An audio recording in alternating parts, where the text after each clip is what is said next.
হয়ে গেল আমার ইলিশ মাছ ভাপা সর্ষা পোস্ত দিয়ে। শুভ সকাল বন্ধুরা, মমি ডে আউট চ্যানেলে সবাইকে স্বাগত। আশা করি সকলেই ভালো আছো, আমিও ভালো আছি। ছেলে বাজার থেকে কি এনেছে, আজকে যেটা রান্না করব সেটাই তোমাদের সাথে শেয়ার করব। তোমরা অবশ্যই আমার ভিডিওটা নো স্কিপ করে দেখবে। তাহলে চলো রান্না করে দেখি। দেখো ছেলে কত বড় একটা ইলিশ মাছ নিয়ে এসেছে, ওজন হচ্ছে 1 কেজি 500। এই মাছ দিয়ে আজকে কয়েকটা টুকরা নিয়ে আমি ভাপা রান্না করব।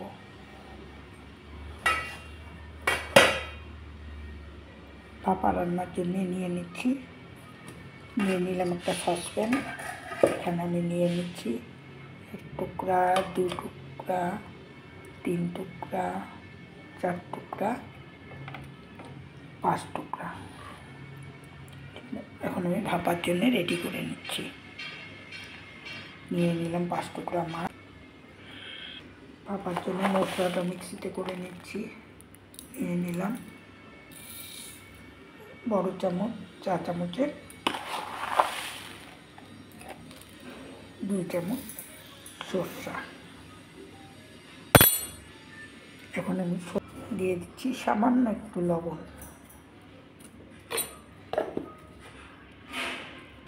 মশলাটাকে আমি আধা গুঁড়া করে নিয়েছি। এখন দিয়ে দিচ্ছি জল। এইভাবে মশলাটা করলে সরষাটা একেবারে ভালোভাবে মিক্সড হয়। আমি আবার পেস্ট করে নিচ্ছি। সরষা আমি মিক্সিতে পেস্ট করে ছেঁকে নিয়েছি। বাকি চাউড়াটুকু আমি এখন ছোবড়াটা ফেলে দেব।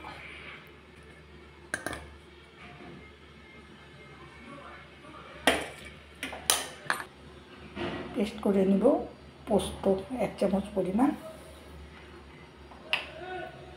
দিচ্ছি 4টা কাঁচা লঙ্কা।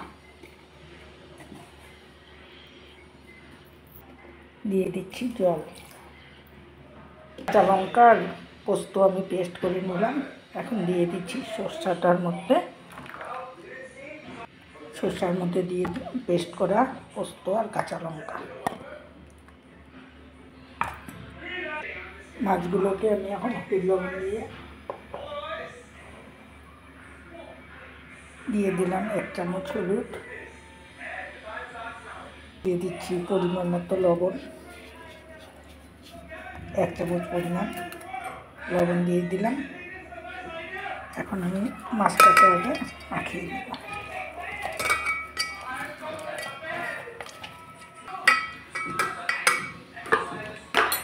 দিয়ে দিচ্ছি সরষা আর পোস্ত বাটা।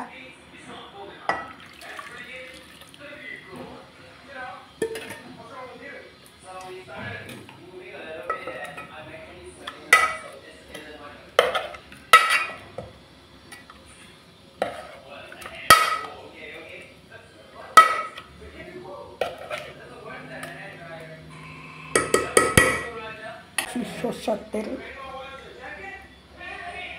এই মুটকি দিয়ে 1 মুটকি দিয়ে দিলাম, আর একটু সামান্য দিয়ে দেব। দিয়ে দিচ্ছি 3টা পাকা লঙ্কা। এখন আমি ভালো করে তেলের সাথে মিক্স করে নিয়ে মশলার সাথে বসিয়ে দেব।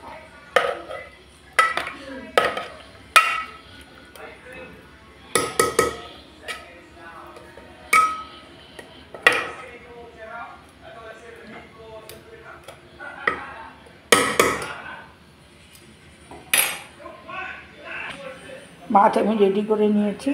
এখন জলটা আমি আগে বসিয়ে দিয়েছিলাম, ওটার জন্য এখন বসিয়ে দিলাম মাছ।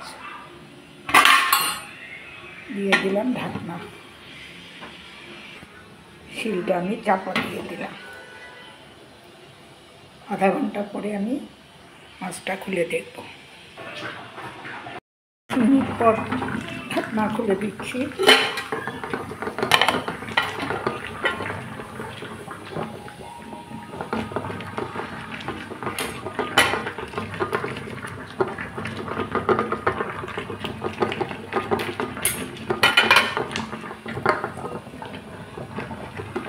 গেল আমার ইলিশ মাছ ভাপা সর্ষা পোস্ত দিয়ে।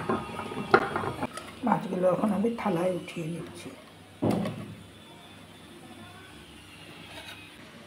হয়ে গেল আমার ইলিশ মাছ ভাপা। কালারটা দেখো, একটু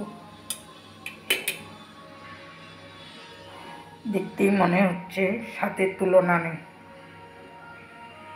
তাহলে আমার এই ইলিশ মাছ ভাপা রান্নাটা যদি তোমাদের ভালো লেগে থাকে অবশ্যই একটা লাইক শেয়ার করে দিও, কমেন্ট বক্সে একটা কমেন্ট করে দিও। আর যারা নতুন দেখছো একটা সাবস্ক্রাইব অবশ্যই করে দিও।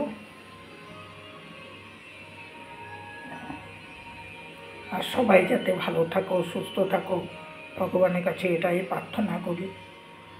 সকলেই সুস্থ থাকাটা প্রয়োজন। আবার নতুন ভিডিও নিয়ে দেখা হবে। তাহলে আজকের মতো এই পর্যন্ত।